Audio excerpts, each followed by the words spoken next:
Hello and welcome to today's lecture on minimizing leakage power.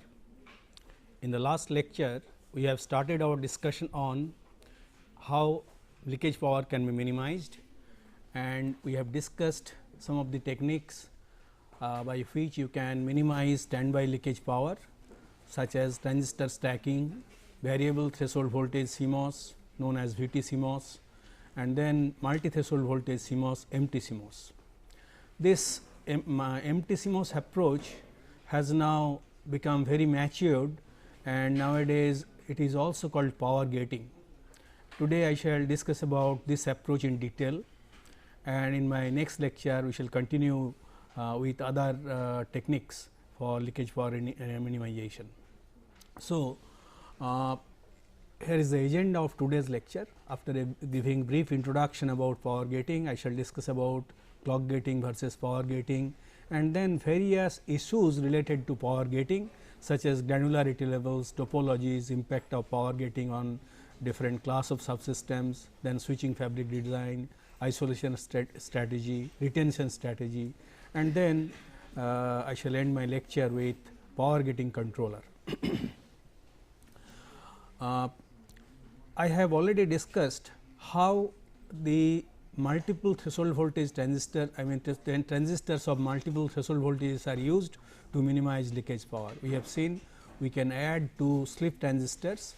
One is this header transistor PMOS, and another is NMOS transistor, which is known as footer transistors, and these are of high threshold voltage, and the original circuit is realized by using low frequency transistors.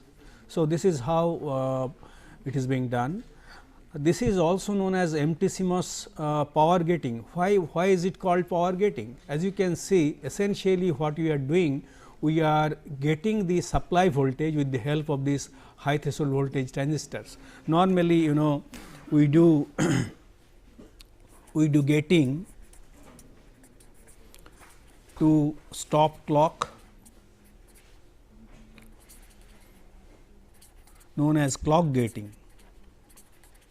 and there we have seen the clock is not allowed to reach the circuit, either resistors or combinational circuit, so that the switching activity is reduced. But in this case, what you are doing, we are getting power supply. How can it be done? Obviously, we have to put a switch in between power supply. So, you have got your VDD, and then we will put a switch, and the output of the switch will go to the circuit, and the other end may be grounded. So, question naturally arises, how do we really realize this switch? Actually, this switch is realized with the help of a PMOS transistor of high threshold voltage. So, this is the PMOS transistor switch,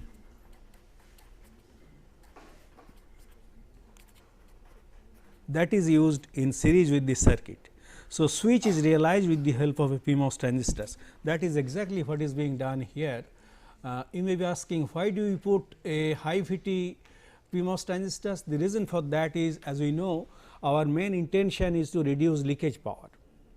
The dynamic power can be reduced by using clock gating, but here we are interested in reducing leakage power, and obviously leakage power can be reduced only when the threshold voltage of the transistor is high, and that is the reason why the transistor that is being used in this switch, in realizing this switch, is a PMOS transistor having high VT. And and that is the reason why this approach is also called MT CMOS based power gating, and subsequently this MT CMOS based part have been removed, and it is simply called power gating. And with the help of this power gating, what essentially we are doing is power management. What is the objective of power management? Objective of power management, what do you really mean by management? Management means sometimes you will follow an approach by which the leakage power can be reduced. How you are going to do that? We shall be turning on some parts of the subsystems and turning on off some parts of the subsystems at appropriate time in a appropriate manner. That is your management. So, that is the job of the management, and in fact, this power getting is precisely done in this way. That means, you are essentially doing power management by getting the supply voltage, and that is the reason why it is also called power management. So, the same thing is being told when same thing is being done whenever you do empty CMOS based power getting or power management. So, any of the three actually means the same thing. Now, let me start our discussion with this clock gating versus power gating. So, here as you can see, whenever you do clock gating in this part, this dynamic power is reduced, but leakage power remains the same. So, leakage power as you can see, in this case neither clock gating is done nor power gating is done. Here only clock gating is done. So, the leakage power is present. So, clock gated leakage power, and so whenever you are in the sleep mode, you are essentially reducing the leakage power by getting the clock. So, you can at different points of time you can do that in this part, and so on. So, from this diagram we find that the leakage power remains same, only dynamic power is reduced when you do clock gating. Now, let us see what happens whenever you do power gating. As you can see here, when you do power gating, not only the dynamic power is reduced, because whenever you when power gating is being done, not only the dynamic power is reduced, not only the clock is gated, the supply voltage is also gated, and as a consequence the dynamic power is reduced and also leakage power is significantly reduced. So, this is the power gated leakage power, and that can happen at different points of time depending on the application. So, this is the activity level 1, and this is the and in this part there is no activity, the circuit can be power gated. Similarly, here activity level 2, activity 2, and again power is turned on, and it is having dynamic power as well as leakage power dissipation, and in this part again power getting is done. So, you have got reduction in leakage power. You may be asking that whenever the supply voltage is isolated, why there should be leakage power dissipation? The reason for that is you are doing power gating using a MOS transistor switch, and MOS transistor switch obviously will have some leakage current. It is not an ideal switch. That means, resistance is not infinite. As a consequence, the leakage power will not become 0, but it will definitely be much less than whenever you do not do power gating. So, compared to power gating, if you do not do power gating, compared to that you can see there is a reduction in leakage power. That is essentially possible because of the use of high VT transistors in series. Okay. So, this is the difference between power gating and this is the difference between clock gating and power gating. Okay.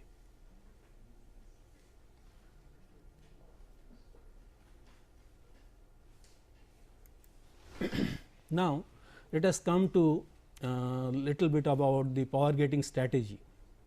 So, power gating has essentially two modes. One is known as active mode, another is low power mode. So, this active mode means whenever the circuit is in full operation, clock is applied, power supply is applied, and the standby mode or low power mode is when power is gated. So, to switch between these two modes of operation and appropriate time at the appropriate time in an appropriate manner. As I told, power gating is nothing but power management. You have to switch between these two modes at appropriate time in an appropriate manner with this goal. What are the goals? To optimize reduction in power and to minimize impact on performance. So, as I told, the challenge of any power reduction technique is to maintain the performance level same. That means, without reduction or compromise in performance, you have to do the power gating and you have to maximize the reduction in power. So, obviously, as we shall see, this approach affects inter-block interface communication and is more invasive than clock gating. In case of clock gating, we have seen you have to add some additional hardware. However, that additional hardware is not does not make significant difference, and as a result it is not that much invasive. But in this particular case, as we shall see, it will affect the timing and all the characteristics of the circuit. As a consequence, it is more invasive than the clock gating, and it will add significant time delays, and we have to see whenever it enters this from active mode to low power mode, you have to safely enter it and exit from exit power gated mode. So, there is significant time delays to safely enter and exit power gating modes. That means, you cannot really instantly switch from one mode to another mode. It will always involve some delays. You have to do it slowly. Slowly, you have to go from active mode to low power mode, and again you have to come back to the active mode from the low power mode. So, this will involve significant time delays. Now, question naturally arises, if it is a management technique, who is doing the management, who is controlling? There are several possibilities. Number one is by control software to schedule power gating. So, you have to there is a software, it is controlled by software, there is a control software which will do the power gating. That means, maybe that is part of the operating system, which will find out when to do power gating, that means, when to switch from active mode to low power mode and again come back to the active mode. Another part is part of the device driver. So, or OS idle tasks. That means, in this particular case, that operating system knows when a particular subsystem is in idle condition. So, for example, there is a DMA controller.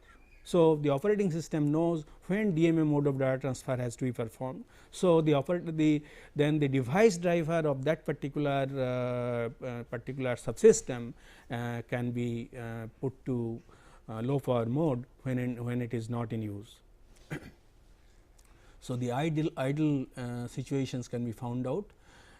Another possibility is it can be initiated by hardware timers. So, inside the processor you will find some hardware timers known as timer counters. For example, you want a particular event to occur after certain time, and that time can be programmed, and after that time is over, that timeout is reached and that event is triggered. For example, as you see, whenever some missile is launched and various, for example, even when you are using a TV, you can program it so that it will switch off after certain time. So, this kind of thing can be triggered with the help of hardware timers. And most sophisticated one is to have power management unit. Nowadays, particularly on silicon on chip systems, you have got power management unit. So, that power management unit will perform this task of switching from one particular mode to another particular mode.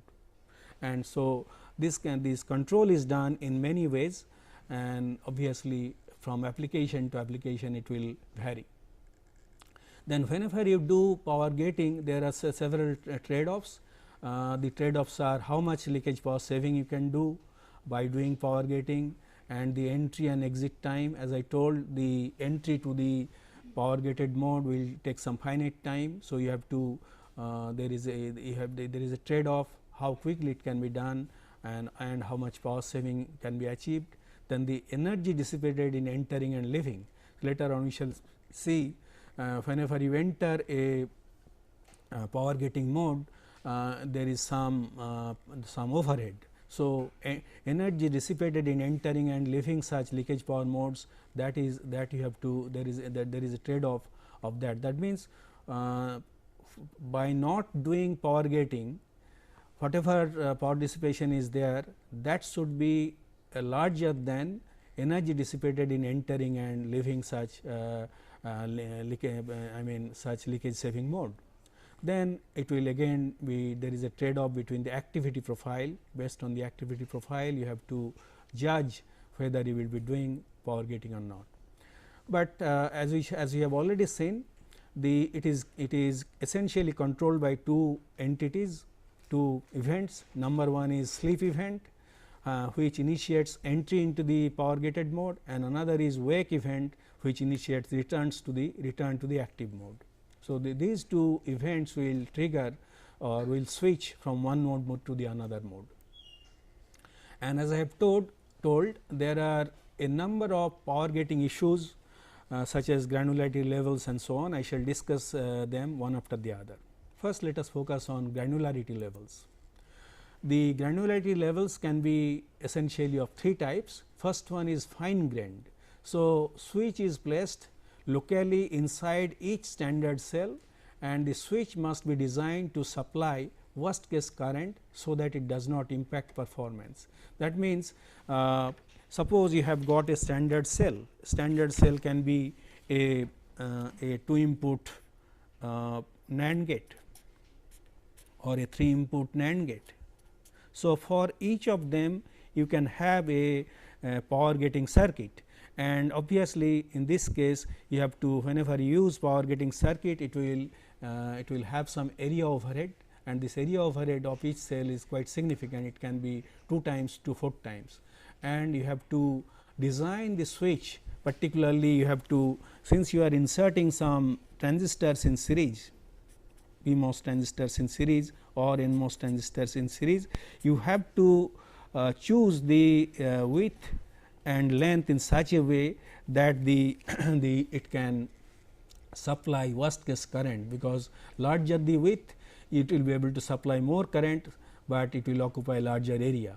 So, this kind of fine grained technique has large area overhead, and that is the reason why coarse grained power gating granularity is used. In such a case, a block of gates has its power switched by a collection of switch cells. That means, you can do kind of clustering. Several gates can be combined together, and a single switch will take the job, will perform the switching from active mode to low power mode and so on. So, and in this case sizing is very difficult, because you do not know exactly which components will be turned off, turned on, and also the current requirements of different gates. So, this in this particular case sizing is more difficult, and however, it has got significantly less area overhead than the fine grained approach, and this is preferred approach because of lesser area overhead. And whenever you use whether fine grained or coarse grained techniques, you have to take care of the inrush current to be controlled to avoid large IR drops. That means, you should not suddenly switch large number of you should not turn on large number of switches, so that there is a power droop. That means, VDD does not drop, leading to glitches and power line problems. So, inrush current has to be controlled, and we shall see later on how it can be done. Okay, so, we have seen two types of granularity that is being used. Now, let us consider the various topologies. There are 3 different topologies. Number is global power gating. So, in this global power gating, this refers to logical topology in which multiple switches are connected to one or more blocks of logic, and a single virtual ground is shared in common among all the power gated logic blocks. So, here you find one, this is one logic block, this is another logic block, and this is the third logic block. So, all of them are having a single virtual VDD line. So, here is the rather in this particular case it is virtual ground line. So, this is a single virtual ground line, although you have got multiple switches and this multiple switches is controlled by using a single slip control signal.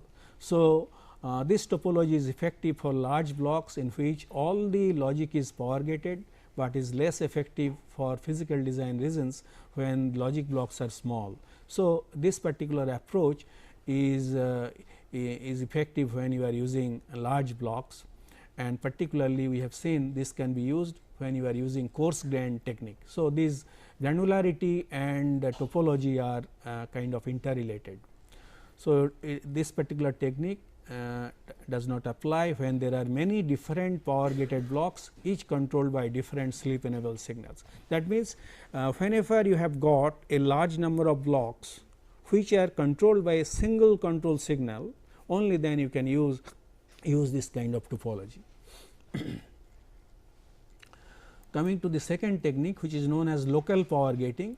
In this case, this particular technique refers to logical topology in which each switch singularly gets its own virtual ground connected to its own group of logic. So, in this case, as you can see, this is one block and this virtual ground is not connected to the virtual ground of block 2. So, there is there is independent virtual grounds for each of the logic blocks. So, this arrangement results in multiple segmented virtual grounds for a single slip domain. So, you note that there is only a single slip control signal. Although there is a single slip control signal, you have got multiple virtual grounds for different blocks of logic. So, this particular technique can be particularly used when you are using this fine grained granularity. For example, you are doing the gate level the switching is done at gate level. Okay. So, this arrangement results in multiple segmental virtual grounds, as I have told, with a single slip domain. Coming to the third topology, this is known as switch in cell. So, switch in cell may be thought of as an extreme form of logical power gating implementation. So, in this topology, each logic cell contains its own switch transistor. As you can see, this is an inverter. So, this inverter is provided with another additional transistors. Obviously, this will be a transistor with high threshold voltage, which is built in when this inverter is fabricated. That means, you have got kind of standard cells with this kind of built in gating hardware, and each of these standard cells will be having its own gating hardware built in as part of this circuitry. So, each cell is independently is designed separately, and its primary advantages are that the delay calculation is very straightforward. So, a delay calculation is very easy because it can be very easily characterized. So, you have got an inverter, and in series with that you have got a switch, that means your high threshold voltage transistors. So, you can very easily calculate the delay of this particular circuit, and so the calculation of the delay is quite easy. So, whenever you do static timing analysis, the static timing analysis can be done very conveniently without much difficulty. However, whenever you use this approach, the area overhead is substantial. So, there is substantial area overhead because each of the standard cells will have its own power gating hardware built in.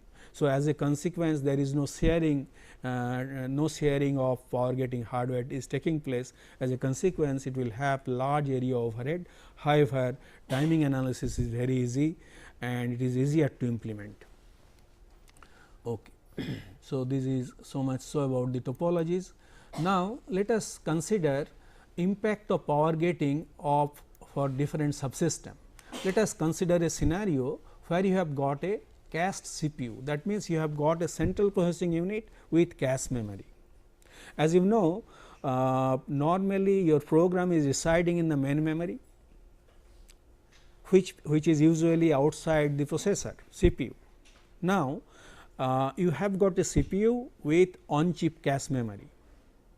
When the CPU is power gated, obviously the cache memory will lose, the information stored in the cache memory will be lost.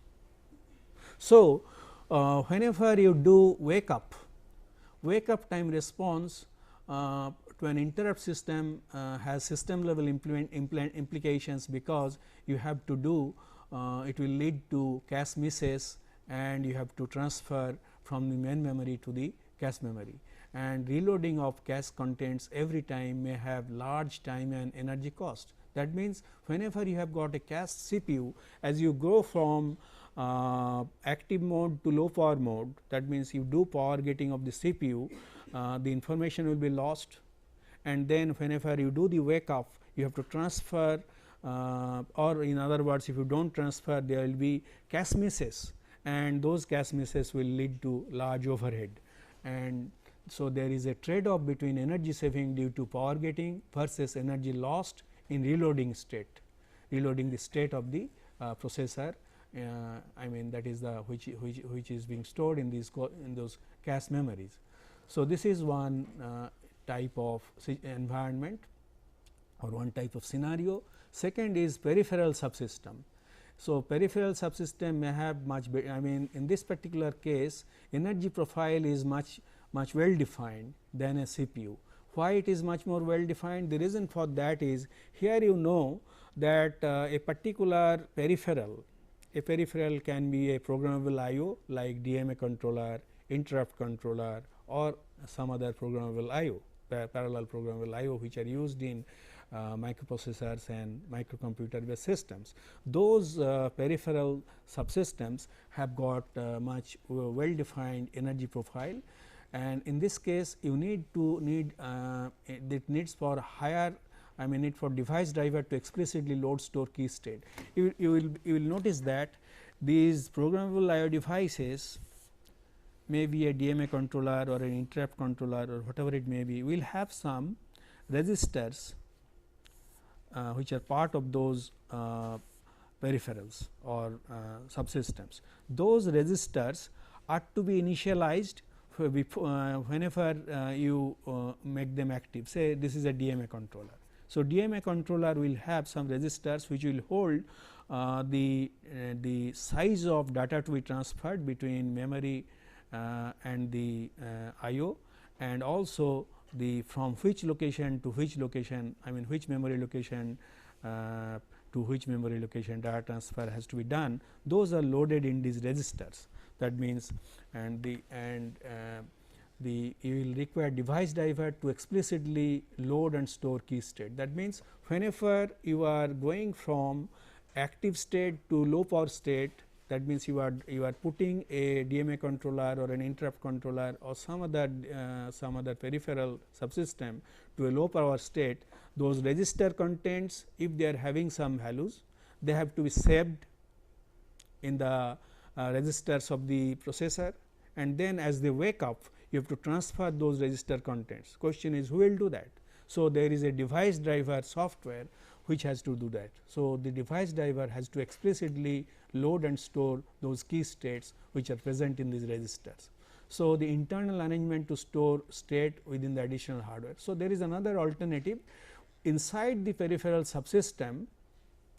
You can have some built in hardware where those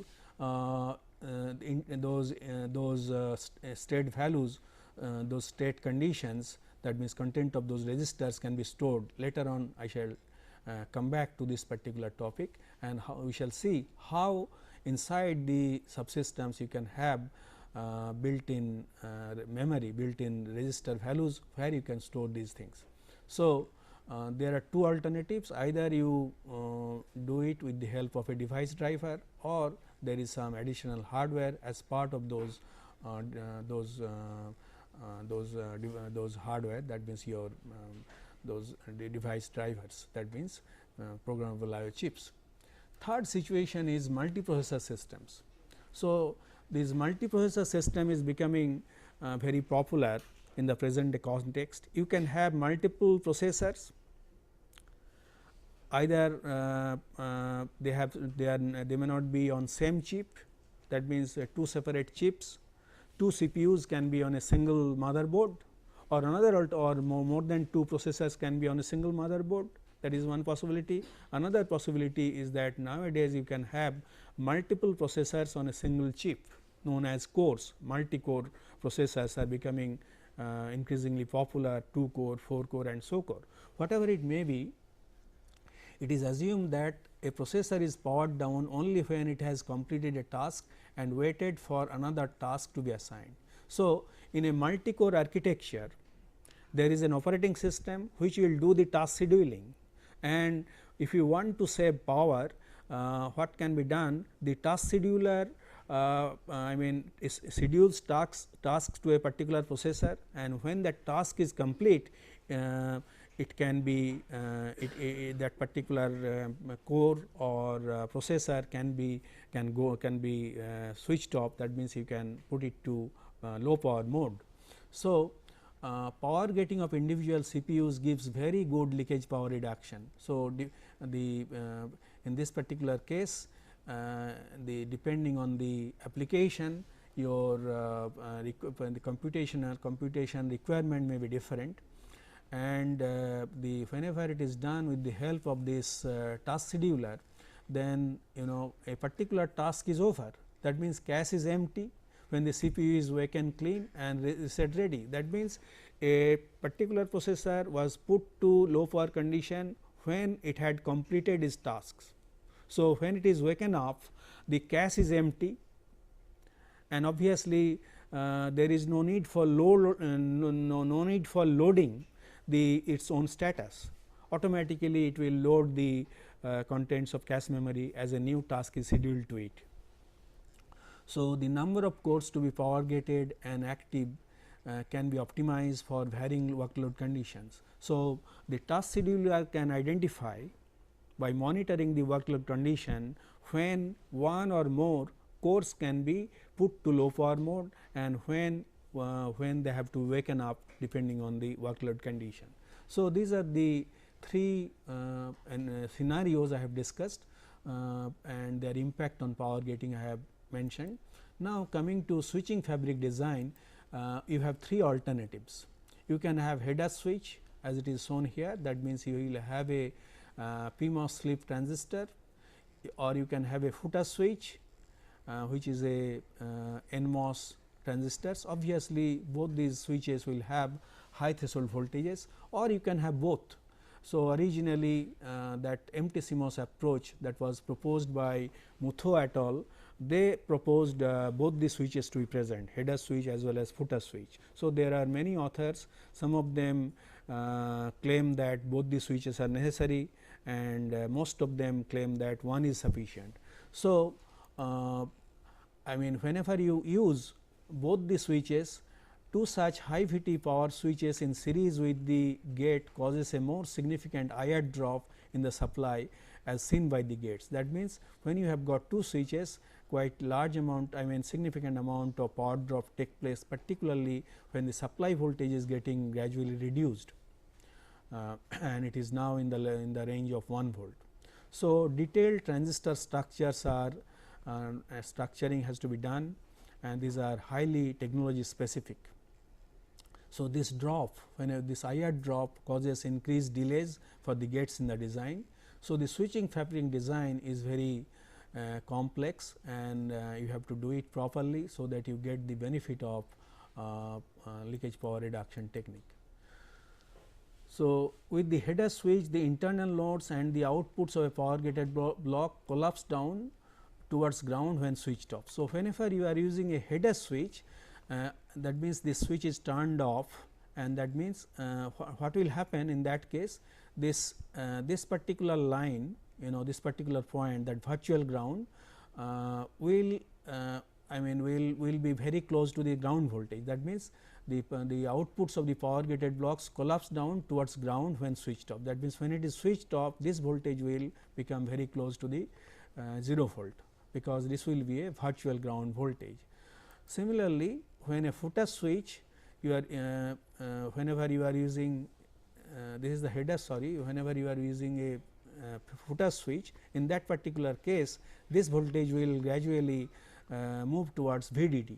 That means, with the footer switch, the internal loads and outputs of a power gated charge towards VDD when switched off. That means, whenever you switch it off, this voltage will gradually charge towards VDD, but switch this up.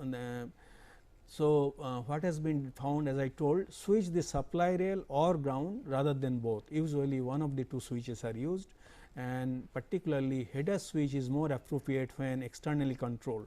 So, later on you will see this power gating is done in two ways.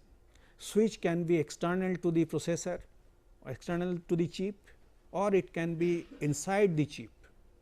So, there can be a tree like structure. So, whenever outside the chip, this particular approach, this header switch is more appropriate, because in that case this power distribution, particularly that power rail can be distributed in a very systematic way. Okay. So, whenever you are designing the switches, there are several issues involved in the design. Number one is the area cost. As I told that width to length ratio will decide the current that can flow or IR drop. So, there is IR drop constraints, and there is a trade off between the area and the reduction in leakage power, and system architectural issues, which I shall discuss little later. It has some impact on various other architectural issues, and another very important thing is switching efficiency consideration. So, whenever you are putting a switch, when it is on, it can pass some current. So, on current is dependent on the width versus length of this device, and whenever you put them off, this off current is dependent on the threshold voltage and various other parameters. This on to off ratio, this I on to I off, this ratio is very important, and it depends on the gate length, width and body bias, which essentially controls the threshold voltage. So, the switching efficiency is known as ION versus IOF, that means on current versus off current, and obviously, this on current versus off current will be different for different types of switches. So, for PMOS transistors, this on current versus off current will be of one type, and for NMOS transistors, this on current versus off current will be of different type. So, this switching efficiency you have to consider whenever you will be designing these power switches. Coming to the different styles of power switch, as we have already seen, whenever we are using a switch, essentially a single switch is not used, a single transistor is not used, a large more than one transistor is usually used. Now, how we will put these transistors? And there are two basic topologies. One is known as ring style. So, here you can see the switches are placed external to power gated block by encapsulating it by a ring of switches. So, you have got a ring of switches, and here is the power gated block. So, these switches connect VDD to the virtual VDD of the power gated block, and this is the only style that can be used to supply power to existing hard block. So, normally you may be using hard IP core.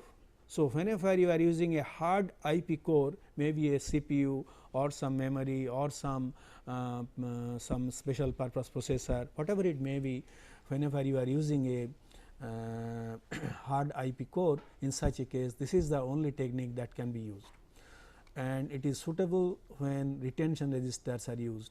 So, later on I shall discuss about these retention resistors, which are necessary to save the state of these power gated block, and later on we shall discuss about it. Then another style is grid style. So, in this case the switches are distributed throughout the power gated region. So, here you can see this is the supply voltage, and this is the this is one virtual VDD. So, this will go to one part of the circuit, this will go to another part of the circuit, this will go to another part of the circuit. So, this is how the power rail is distributed throughout the power gated region. However, you can use a kind of hybrid style where you will be using this ring style as well as this grid style. So, grid style at the top level. So, you will use this in the top level, that means you whenever you are using a hierarchical style, then at the top level you will be using this grid style, and then at lower level you will be using the other style, that is your ring style. So, grid style at the top level, ring style to certain power gated macros or hard IP cores. So, this is how you can combine both the ring and grid style the switches in your hardware, in your circuitry. Now, coming to a very important issue, that is your known as signal isolation. What do you really mean by signal isolation? To illustrate the need for signal isolation, let us consider a power gated block. So, the power gating is done with the help of a slip transistor header switch, which is connected here. So, here is your virtual VDD.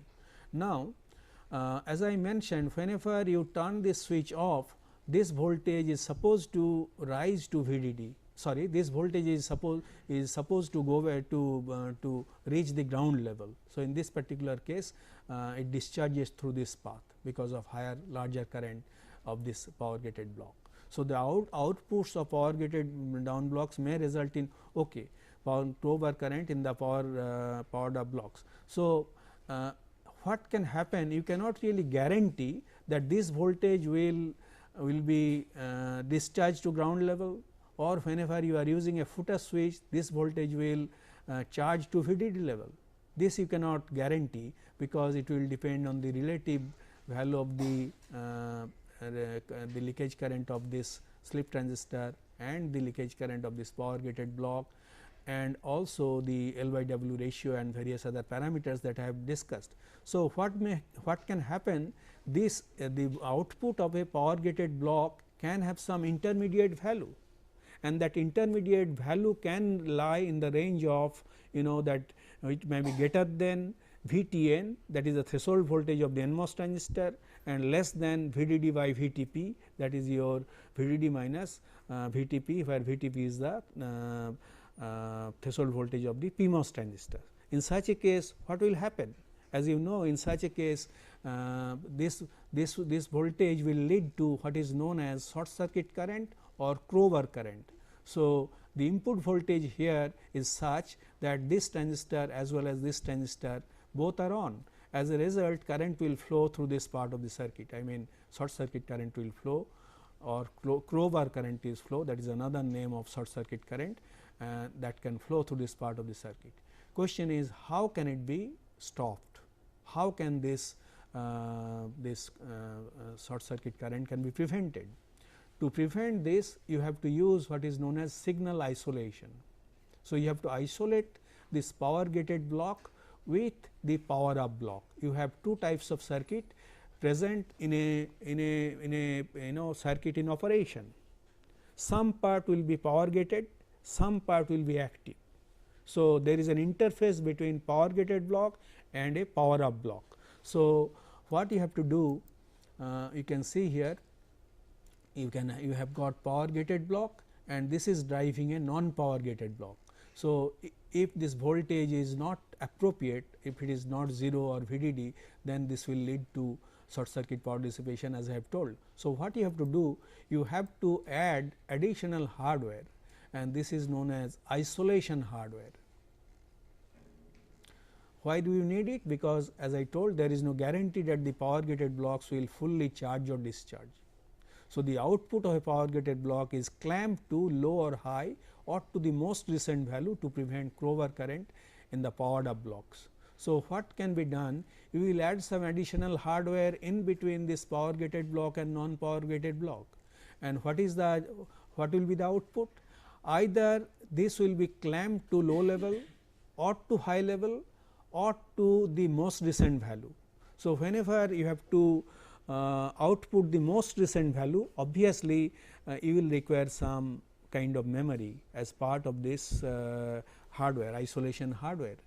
So, this let us see how it can be done. So, first of all, it is necessary to clamp the output to an inactive state, an AND gate function can be used to clamp the output to 0 level. So, you can use just an AND gate. So, this is the output of the non power gated block, that is isolation control signal. So, here it is coming from that power gated block. So, power gated block input is coming here, and this output will be clamped low irrespective of this input here.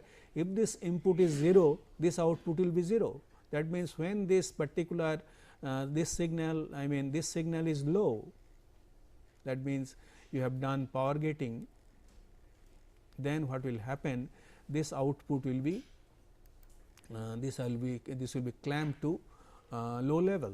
Similarly, you can use an OR gate. In this particular case, this output will be clamped to high level.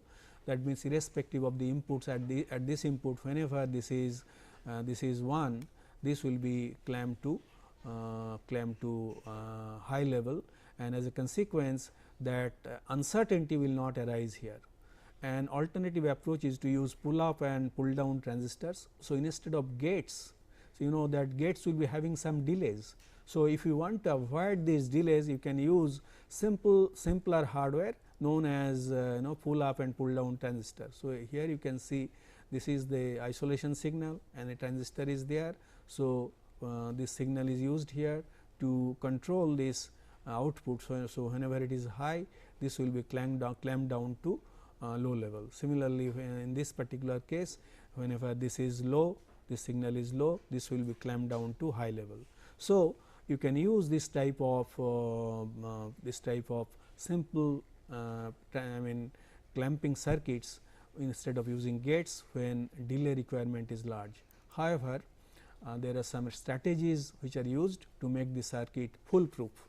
So, you have to isolate outputs of power gated blocks, use isolation cells rather than pull up and pull down style clamps. That means, it is being recommended not to use this type of hardware, rather than it is better to use this type of gates to avoid testability problems unless using very specialized protocols. Actually, you have to consider the testability of the circuit, and you have to ensure that Stochastic 0 and Stochastic faults can be detected during testing. So, if you use this type of circuit, this type of testability can be hampered. We are not going into the details, but using this type of circuit, that testability can be ensured by applying proper signal here, but which cannot be done in this particular situation. So, make sure that all isolation cells are always powered up. Another important thing that you have to remember, this additional hardware should be always powered on. That means, this power supply of this should not be clock gated, this should not be gated. So, should not be power gated. So, they should get continuous power supply. So, this is the isolation strategy. Now, coming to state retention strategy. So, given the power switching fabric and an isolation strategy, it is possible to power gate a block of logic, but unless a retention strategy is employed, all state information is lost when block is powered down, as I have already discussed how it happens. And to resume its operation on power up, the block must either have its state restored from an external source, as I told the device driver can do it, or built up its own state from the reset condition. So, there may be some built in hardware. So, in either case, the time and power required can be significant, and there are 3 basic approaches. First one is known as a software based approach on reading and writing registers. Second is scan based approach based on reuse of scan chains to store state of of chip, and register based approach that uses retention register. Let me very quickly go through these 3 techniques. In the software based approach, you have got a always on CPU. So, what you are doing here, a program is running which will whenever you have decided to power down a particular block, their states will be saved, will be transferred to some internal registers of the CPU by programming, and during power up sequence the CPU writes back the registers from the memory, or you can store them in the memory, either in the register or in the memory. So, bus traffic slows down the power down and power up sequence. However, whenever you do that, the activity this storing and loading will take place through the system bus, and this will definitely influence the traffic on this bus, and bus conflicts may make power down unviable. So, there may be bus conflicts, and that may lead to unviability of this approach, and software must be written and integrated into the system software for handling power down and power up. So, you have to write appropriate software which will take care of this. Second approach is scan chain based. You know, nowadays you are using built in self test. So, built in self test technique requires some additional resistors for inputting the test sequence and outputting the response, and these are the resistors which are used at the time of testing, built in self test. Those resistors can be used to store the states of the those blocks which you intend to put to sleep condition. So, scan chains used in the BIST can be reused, and during power down sequence the scan register outputs are routed to a on chip or off chip memory, and this may lead to significant saving in significant saving, because you are not using any additional hardware. The scan chain registers are being used to save the state of those blocks which you intend to do power gating. Third approach is based on retention registers. As I was telling, you can have built in hardware present inside those blocks. So, what is being done, you have got two sets of resistors, one is master, another is slave. So, whenever you have a slave signal is received, the information is transferred from the master to the slave.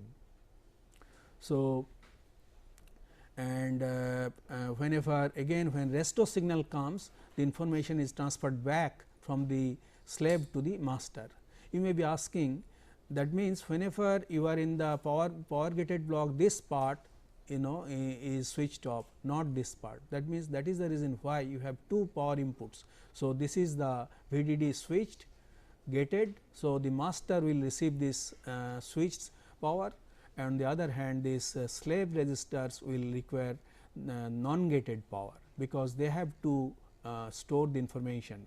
Now, this will require additional control signal coming from the controller. So, save and restore. So, before going to low power state, you have to save, and before you wake up you have to restore.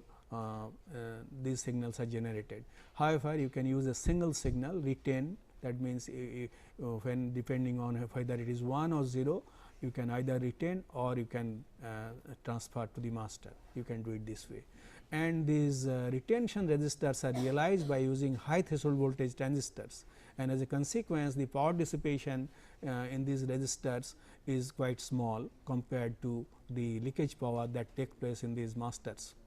So, in addition to area penalty, you have got more complex power controller is required, because these signals are to be generated from the power controller. Let us now coming to the power gating controller, So, a key concern in controlling the switching fabric is to limit the inrush of current when power of the block is switched on. An excessive inrush current can cause voltage spikes on the supply, possibly corrupting resistors in the always on blocks, as well as retention resistors in the power gated block.